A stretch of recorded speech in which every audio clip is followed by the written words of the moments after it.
It's 8 p.m. and here are our top stories in 90 seconds. This is my mom's legacy. She wanted to give me something that would stand the test of time. A lifeline to keep the family business up and running during the pandemic.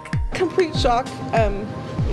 You just don't think anything like that's going to happen to you. How a popular sports and pop culture website is helping one Colorado restaurant rebound. Jefferson County is about to take its next step in the rebound, switching to level blue on the COVID dial in the morning. It's something that could happen soon in Denver. We were very close. In fact, we expected as a team that we would be there, I believe, late last week. A prominent Metro real estate agent shot and killed at random in Denver. She was a ray of sunshine. She was always worried about other people. Now her friend and family won't stop until they get justice. If the minors were old enough to pull the trigger, they're old enough to do the time. Plus, new details into the January 6th insurrection. Capitol Police think more attacks could be planned. They want to blow up the Capitol and kill as many members as possible. This as a person identifying as a Denver police sergeant vouches for one of the insurrectionists arrested. She survived COVID and being forced to live out of a hotel with her daughter. Thanks to your generosity, this Colorado woman has a permanent place to stay. I don't know what this means to me. Oh God. I gotta cry for just a minute. Good Thursday evening, and thank you for watching Denver7 News on Local 3. I'm Jessica Porter.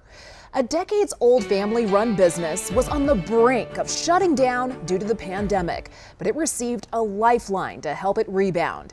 As Denver7's Addie Guajardo explains, it came from a well-known media company trying to save restaurants across the country. This is my mom's legacy. A restaurant with family recipes rooted from Japan. Her name is Yuri. Namiko's mother started the family business. And I'd come and I'd do dishes initially, wait on tables. More than 30 years ago. There was no Japanese restaurant here in the area. Namiko's sushi bar and Japanese restaurant in Arvada is kind of a big deal. So we have Denver's best sushi over there. But the business took a big hit as the pandemic swept the state. I didn't think we were going to make it. At one point, sales were down more than 50%. I just kept thinking to myself that my mom would do whatever she could to keep this place open for me. And I knew that I needed to do whatever I could. Her son suggested applying for the Barstool Fund, crowdfunding launched by Barstool Sports, a sports and pop culture media company helping businesses hurting. Over time, I kind of just edged her on. So she did. We could definitely use your help at this time. My rent is close to $14,000 a month. Less than 3 weeks later, it's Dave from Barstool Sports. How are you? Hi.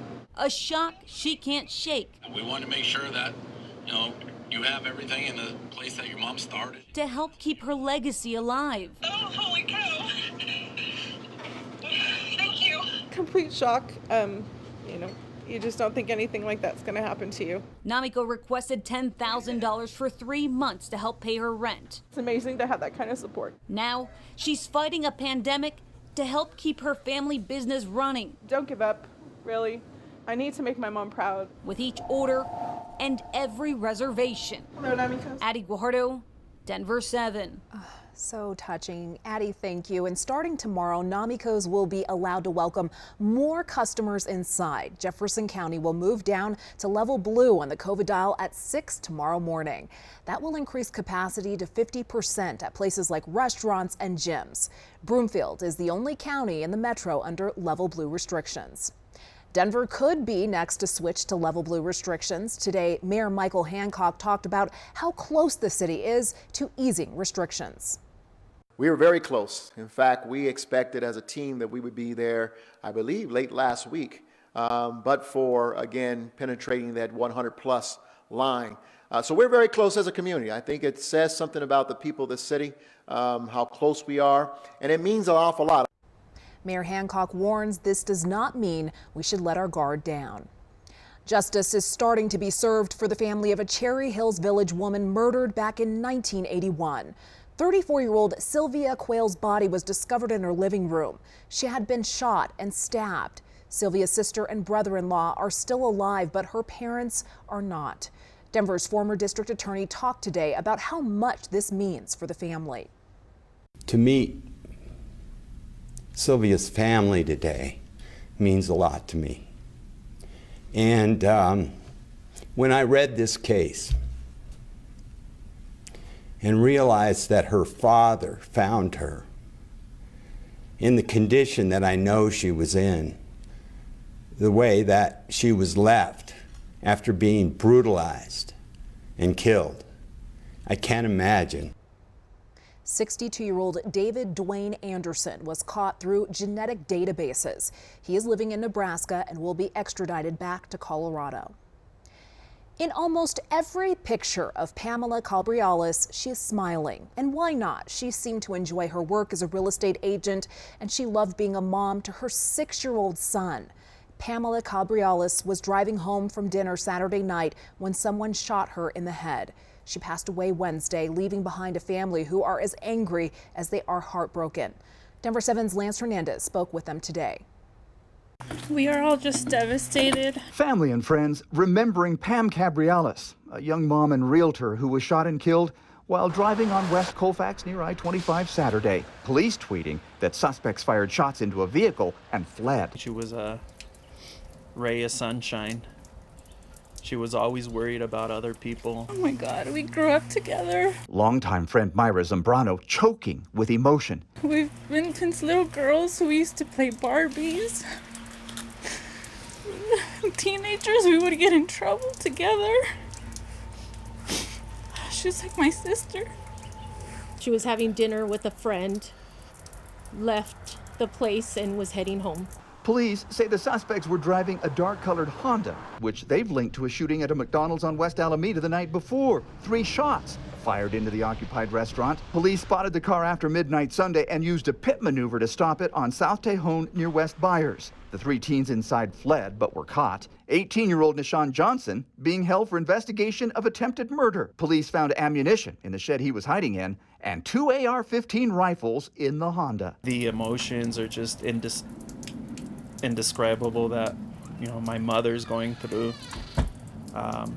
For the second time. For the second time, she's had a child taken from her with gunshot wounds to the head. Pam's brother Noel was shot and killed over an incident involving a Rottweiler in 1994. Brother Alex says the shooter spent little time behind bars. If the minors were old enough to pull the trigger, they're old enough to do the time. The family grieving for their sister and for a young nephew who no longer has a mom. They have a direct message for Denver's DA. We want justice to be served. The first time around when our brother was murdered in '94, he got manslaughter, walked after 2 or 3 years in prison, got out and killed someone else. So Beth McCann, it's in your hands to make this right. A GoFundMe account has been set up to help Pam's little boy. We'll have a link on our website. Lance Hernandez, Denver7. Denver police is not standing behind the comments made by one of its sergeants who vouched for the character of a Colorado man charged in the Capitol insurrection. That sergeant said of Jeffrey Sable, quote, "He has always shown support and empathy for the challenges that face law enforcement officers." Sable is accused of dragging an officer down the Capitol steps as well as striking an officer with a police baton. He later claimed he was actually trying to protect police, but admits that his memory of what happened was fuzzy.